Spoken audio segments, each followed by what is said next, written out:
नमस्कार दोस्तों, स्वागत है हमारा YouTube चैनल जिसका नाम है स्टडी सेतु, जहां पर हम पिछली वीडियो में कक्षा 12 यूपी बोर्ड और सीबीएसई बोर्ड में पूछे गए अवकलन से संबंधित महत्वपूर्ण प्रश्नों का हल देख रहे थे।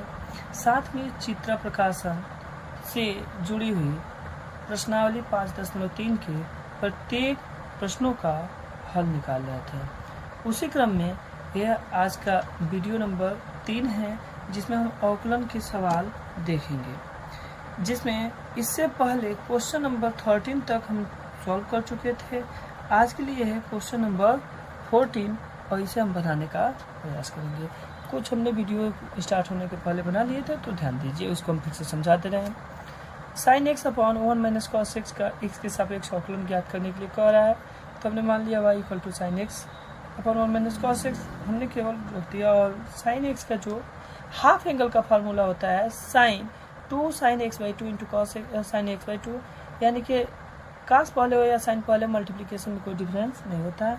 अब आइए 1 - cos x का हाफ एंगल होता है 1 - 2 sin स्क्वायर x/2। यहाँ से जैसे ही 1 ये माइनस बाहर आ जाएगा तो -1 हो जाएगा, और ये माइनस बाहर आएगा तो प्लस हो जाएगा, तो 1 कैंसिल आउट हो जाएगा। क्या बचेगा? 2 sin स्क्वायर x/2। यहाँ से देखिए sin x/2 से स्क्वायर कट जाएगा और 2 से 2 कैंसिल आउट हो जाएगा। अगले स्टेप में बच जाएगा cos x/2 upon sin x/2। यहाँ से हम लिख सकते हैं y = cot x/2। और इस स्टेप के बाद हम क्या लिख सकते हैं? अब देखिए, एक हमारा सिंपल सा फार्मूला हो गया। अब यहाँ से x के सापेक्ष जैसे ही अवकलन करेंगे दोस्तों, तो यह हो जाएगा dy अपॉन dx, और यह हो जाएगा minus cosec square x/2 into d upon dx x/2, क्योंकि एक बार पूरे फंक्शन का अवकलन होता है और उसके बाद छोटे फंक्शन का अवकलन होता है।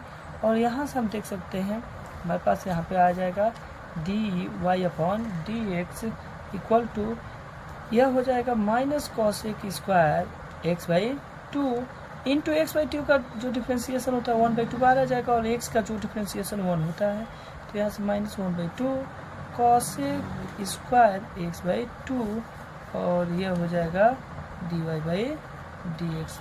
बहुत ही आसानी से दोस्तों हमने इसका आंसर ला दिया। चलिए चलते हैं अगले सवाल पर बिना समय गवाए। तो चलिए आज के लिए दूसरा सवाल, और इस प्रश्नावली का 15वां सवाल। देखने में थोड़ा टफ दिख रहा है, लेकिन है नहीं। आइए दोस्तों, आप एक स्टेप बाय स्टेप जैसे ही आप करते चले जाएंगे, सब आसान दिखने लगेगा दोस्तों। तो आप डरिए मत, आप एक एक स्टेप करिए, पूरा स्टेप मत समझिए, एक एक स्टेप समझते जाएंगे, वो अगला स्टेप आपको आता रहेगा। तो सबसे पहले हम लिख लेंगे y = 10x plus cot x upon 10x minus cot x। यहाँ से क्या हो सकता है दोस्तों? ध्यान दीजिए, अक्सर 10 और cot में दिया होता है, इसे हम sin और cos में चेंज कर देते हैं। तो 10 का हो जाएगा sin x upon cos x plus cos x upon sin x, ये तो फार्मूला आपको याद होगा, और upon sin x upon cos x minus cos x upon sin x। यहाँ से दोस्तों क्या हो जाएगा? y = इन दोनों का एलसीएम लेंगे, इसका मल्टीप्लाई करेंगे तो sin स्क्वायर x प्लस इसका इसमें cos square x upon cos x into sin x। साथ में इसका मल्टीप्लाई करेंगे तो ये sin स्क्वायर x हो जाएगा माइनस cos स्क्वायर x हो जाएगा upon cos x into sin x। ध्यान दीजिए, cos x into sin x से cos x into sin x cancel out हो जाएगा। बचेगा क्या दोस्तों? तो ध्यान दीजिए, ऊपर बचेगा sin square x plus cos square x, और नीचे बचेगा sin square x minus cos square. ध्यान दीजिए दोस्तों, अगर आपको याद है तो थोड़ा सा रिकॉल कीजिए। क्या कीजिए? क्या कहते हैं, सर्व समीकरण पहला क्या था? sin square x plus cos square x कितने के बराबर था? 1 के बराबर। और एक फार्मूला आप यदि एंगल का पढ़े होंगे, cos 2 थीटा का पढ़े होंगे, तो वो होता है cos 2 theta equal to cos square theta minus sine square theta.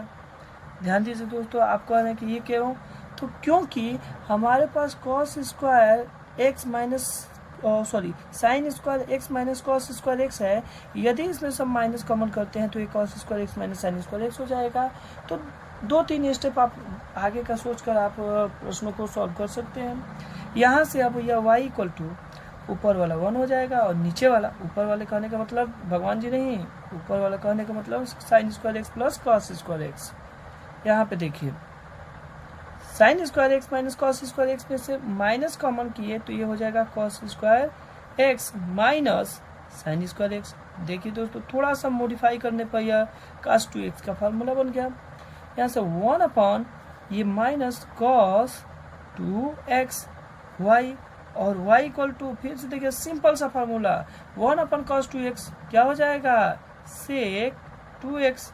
अब यहाँ से हम करेंगे x के सापेक्ष अवकलन करने पर क्या होगा दोस्तों, होगा dy upon dx equal to क्या होगा, यह हो जाएगा minus sec square sec 2x का होता है, क्या होता है सेक होता है सेक 2x इंटू 10 2x और फिर से क्या हो जाएगा dy dx 2x।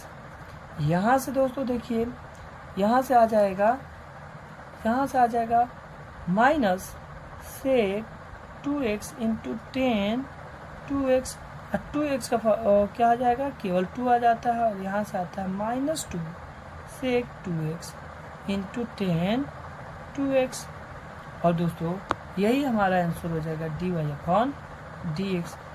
कहा था कि x के सापेक्ष अवकलन ज्ञात करने के लिए और हमने x के सापेक्ष अवकलन क्या कर दिया, आखिरी स्टेप में इस 2 को हमने पहले लगा दिया तो -2 हो गया। ज़्यादा घबराने की बात नहीं है दोस्तों। तो सवाल बड़ा दिख रहा था लेकिन है नहीं, आप एक एक स्टेप चलेंगे समझ में आने लगे।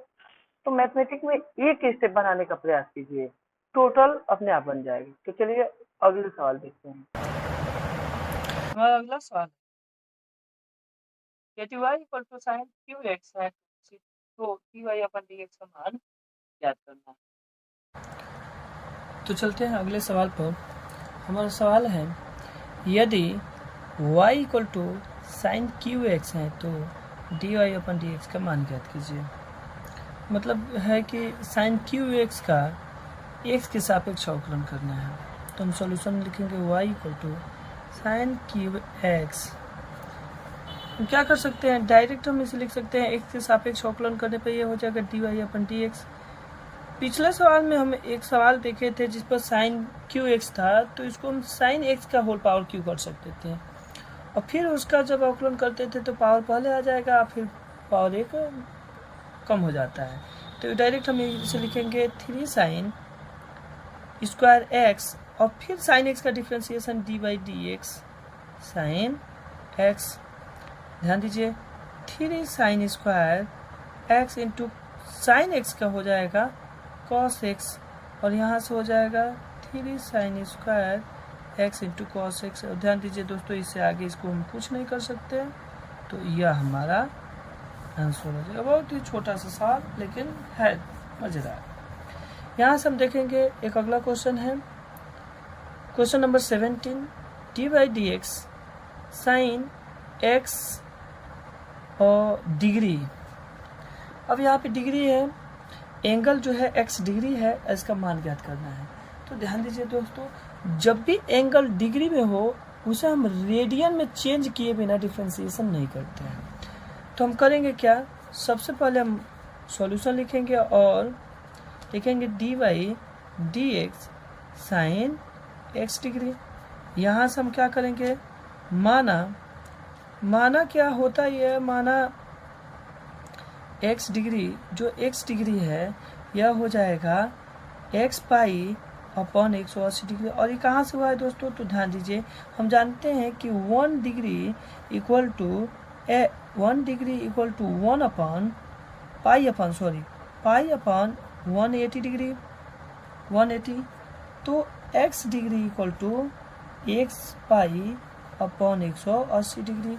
अब यहाँ से इसको अगर इक्वेशन फर्स्ट में रखते हैं तो यह हो जाएगा D by d x sine x pi x upon 180।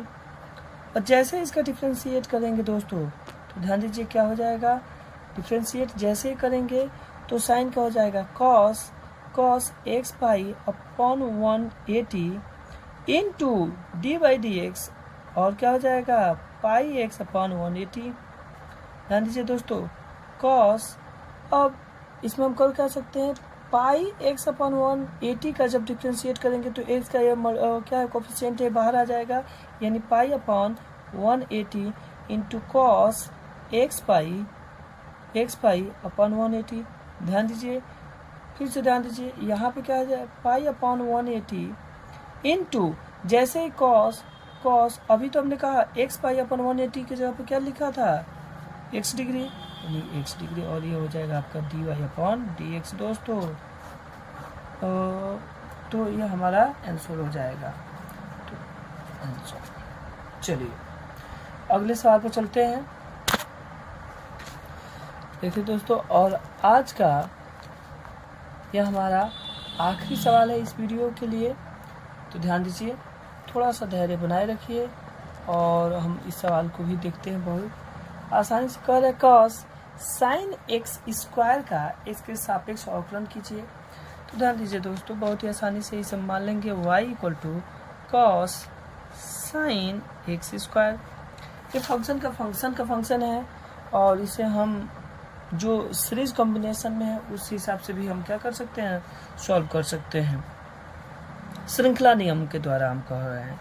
तो इसे हम क्या करेंगे d y by d x, यहाँ से एक बार पूरे कॉस साइन एक्स स्क्वायर का अवकलन करेंगे तो कॉस का होता है माइनस साइन और साइन एक्स स्क्वायर, और फिर होगा D by d x sign x square, ये क्या हो जाएगा minus sign x square into sine का हो जाता है, ये क्या हो जाएगा सॉरी ये 2 नहीं हो जाएगा, साइन का हो जाएगा कॉस एक्स स्क्वायर, और फिर एक्स स्क्वायर का अवकलन D by d x square. देखिए दोस्तों, ये माइनस साइन, ये हो जाएगा sign x square into cos x square, और जैसे एक्स स्क्वायर का अवकलन करेंगे तो ये हो जाएगा 2x, it means minus 2x sine x square into cos x square, और ये हो जाएगा d y by d x. तो बहुत ही आसानी से हमने सॉल्व कर लिया। तो चलिए दोस्तों, आज हमने बचे हुए सभी क्वेश्चन को कर लिया जो प्रश्नावली 5.3 में दिया हुआ था, और कहीं भी किसी भी सवाल में अगर थोड़ी सी भी दिक्कत हो तो कमेंट बॉक्स में ज़रूर कमेंट कीजिए, जो भी आपको परेशानी होगी उसको सॉल्व करने का ज़रूर प्रयास किया जाएगा। तो मिलते हैं अगले वीडियो में अगले टॉपिक के साथ, तब तक के लिए धन्यवाद।